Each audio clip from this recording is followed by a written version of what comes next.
ആദ്യം ഞാനിവിടെ വെള്ളം തിളപ്പിക്കാൻ വെച്ചിട്ടുണ്ട്. അപ്പോൾ അതിലോട്ട് നമുക്ക് ഒരു പീസ് പട്ട ഇട്ട് കൊടുക്കാം. പിന്നെ കുറച്ച് കറാമ്പ് ഇട്ട് കൊടുക്കാം. പിന്നെ കുറച്ച് ബേ ലീഫ് ഇട്ട് കൊടുക്കാം. ഒരു 2 ഇല. 4 ഏലക്ക ഇട്ട് കൊടുക്കാം. ഒരു 1/2 ടീസ്പൂണ് ചെറിയ ജീരകം ഇട്ട് കൊടുക്കുക. ഈ ചെറിയ ജീരകമാണ് ഇതിൻ്റെ ഹൈലൈറ്റ്. പിന്നെ ഉപ്പിട്ട് കൊടുക്കുക ആവശ്യത്തിന്. കുറച്ച് കൂടുതൽ തന്നെ ഇടാം. എന്താ വെച്ചാൽ നമ്മൾ അരി ഡ്രെയിൻ ചെയ്യാൻ പോകുന്നതാണ്. ഇതിലേക്ക് നമുക്ക് ഒരു 2 ടേബിൾ സ്പൂണ് ഓയിൽ ഒഴിച്ച് കൊടുക്കുക. എന്നിട്ട് നമുക്ക് അടച്ചു വെക്കാം വെള്ളം തിളക്കുന്നത് വരെ. ആ സമയം കൊണ്ട് നമുക്ക് അരി കഴുകി സോക്ക് ചെയ്യാൻ വെക്കാം. ഇപ്പം പാന് നന്നായിട്ട് ചൂടായി വന്നിരിക്കുന്നത്. അതിലേക്ക് നമുക്ക് ഒരു 1/2 കപ്പ് എണ്ണ ഒഴിച്ചു കൊടുക്കാം.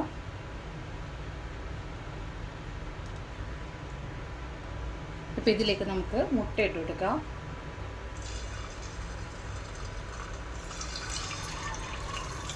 മുട്ടയിട്ട് നന്നായി ഫ്രൈ ചെയ്ത് കൊടുക്കാം.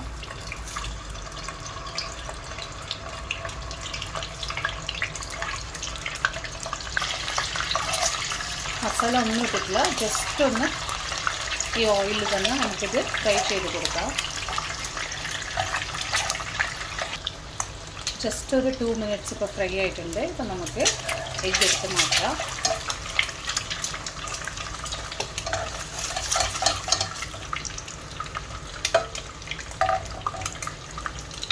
ഇതേ ഓയിലിലേക്ക് നമുക്ക് കുറച്ച് ഹോൾ ഗരം മസാല ഇട്ട് കൊടുക്കാം.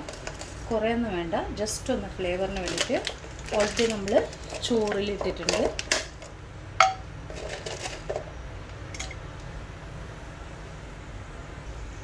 ഞാൻ ഇപ്പോൾ ഇട്ടിരിക്കുന്ന പട്ട, ഗ്രാമ്പ്, ഏലക്ക, പിന്നെ ഒരു ബേ ലീഫ്. ഇപ്പം നമുക്ക് 2 മീഡിയം സൈസ് ഓണിയൻ ഇട്ട് കൊടുക്കാം.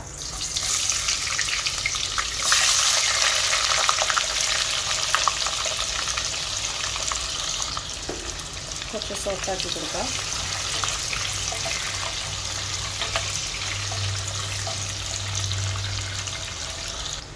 പിന്നെ 2 table spoon ginger garlic paste ഇട്ട് കൊടുക്കാം.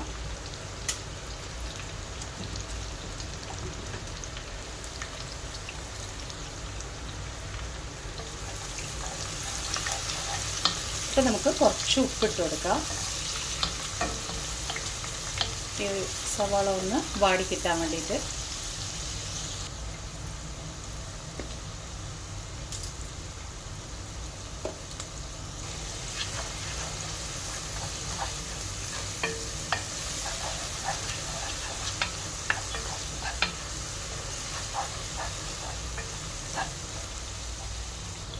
അപ്പോൾ മീഡിയം സൈസ് 2 തക്കാളി ഇട്ട് കൊടുക്കാം. നന്നായി മിക്സ് ചെയ്ത് കൊടുക്കാം. തക്കാളി നന്നായി കുക്കായി വരുന്നവരെ നമുക്കിതൊന്ന് ലിഡിട്ട് ക്ലോസ് ചെയ്ത് വെക്കാം. ലോ ഫ്ലെയിമിലാണ് വെച്ചിരിക്കുന്നത്. അപ്പോഴേക്കും നമ്മൾ റൈസ് റെഡിയാക്കാം.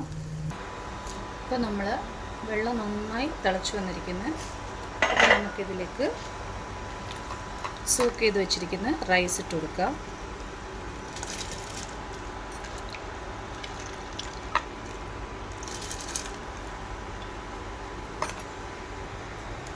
ഇത് നന്നായി മിക്സ് ചെയ്ത് കൊടുത്തിട്ട് സോൾട്ട് കുറവാണെങ്കിൽ കുറച്ചും കൂടി ഇട്ട് കൊടുക്കാം. കുറച്ച് സോൾട്ട് കുറവാണ്, അപ്പോൾ കുറച്ചും കൂടി ഇട്ട് കൊടുക്കാം. എന്നിട്ട് ഇത് കുക്കാവുന്നവരെ നമുക്ക് വെയിറ്റ് ചെയ്യാം. അപ്പോഴേക്കും നമ്മൾ തക്കാളി ഇവിടെ നന്നായി കുക്കായി വന്നിരിക്കുന്നത്. ഇപ്പം നമുക്ക് പൊടികളെല്ലാം ഇട്ട് കൊടുക്കാം.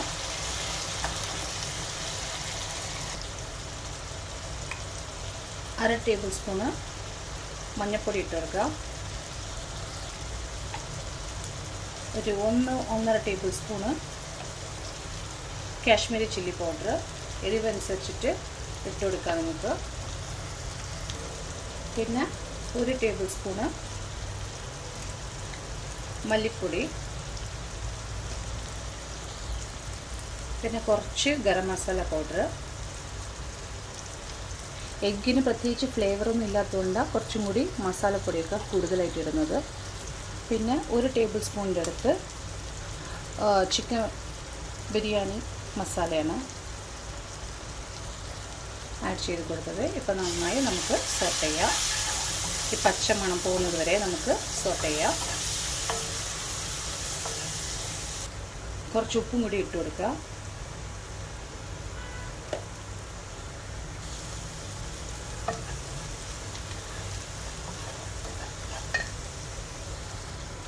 അപ്പോൾ ഇതിലേക്ക് നമുക്ക് ഒരു 100 ഗ്രാം തൈരും കൂടി ഇട്ട് കൊടുക്കാം.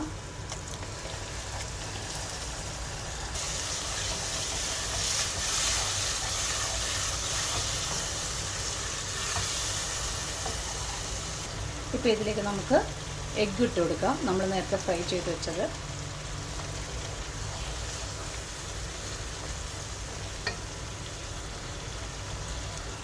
ഒരു 5 മിനിറ്റ് നമുക്ക് ക്ലോസ് ചെയ്തിട്ട് കുക്ക് ചെയ്യാൻ വെക്കാം ലോ ഫ്ലെയിമിൽ.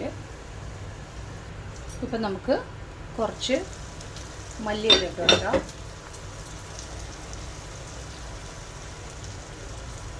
കുറച്ച് പുതിന കൂടി ഇട്ട് കൊടുക്കാം. ഒരു 1/2 സ്പൂണ് ജീരകം കൂടി ഇട്ട് കൊടുക്കാം. നന്നായി മിക്സ് ചെയ്തെടുക്കാം.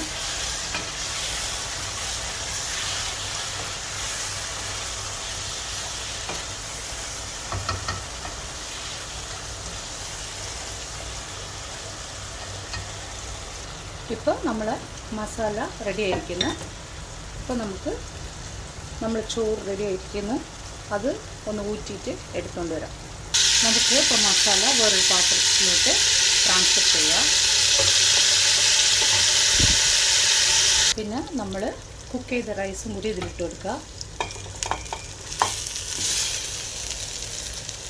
ബാസ്മതി റൈസാണ്. ഇതിൻ്റെ മേലെ നമുക്ക് കുറച്ച് നെയ്യിട്ട് കൊടുക്കുക. ഒരു 2 ടേബിൾ സ്പൂണ് സ്പ്രെഡ് ചെയ്ത് കൊടുക്കാനേ.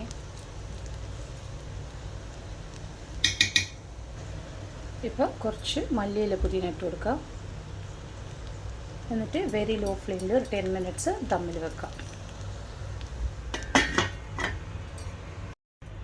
ഇപ്പോൾ നമ്മൾ ബിരിയാണി ഓപ്പൺ ചെയ്ത് കൊടുക്കാം. അപ്പോൾ ഇതിൽ ഞാൻ കളറൊന്നും ഇട്ടിട്ടില്ല. കളറില്ലാതെ തന്നെ നമുക്ക് ഉണ്ടാക്കാം. അപ്പോൾ നമുക്ക് നന്നായി മിക്സ് ചെയ്ത് കൊടുക്കാം. അപ്പോൾ തന്നെ നല്ല കളർ വരും. ഇപ്പോൾ നമുക്ക് സെർവിങ് ബൗളിലോട്ട് സെർവ് ചെയ്യാം. നല്ലൊരു എഗ് ബിരിയാണിയാണ്. എല്ലാവരും ട്രൈ ചെയ്ത് നോക്കി ഫീഡ്ബാക്ക് അറിയിക്കണം. ഈ ബിരിയാണി മസാലയുടെ കൂടെ നന്നായി മിക്സ് ചെയ്തിട്ട് എടുക്കാവൂ. പിന്നെ ഇതിൻ്റെ കൂടെ നമുക്ക് റൈത്തയോ സാലഡോ എന്തെങ്കിലും വെച്ച് കഴിക്കാം. അപ്പോൾ എല്ലാവർക്കും ഇഷ്ടപ്പെട്ടെന്ന് വിശ്വസിക്കുന്നു. Thank you.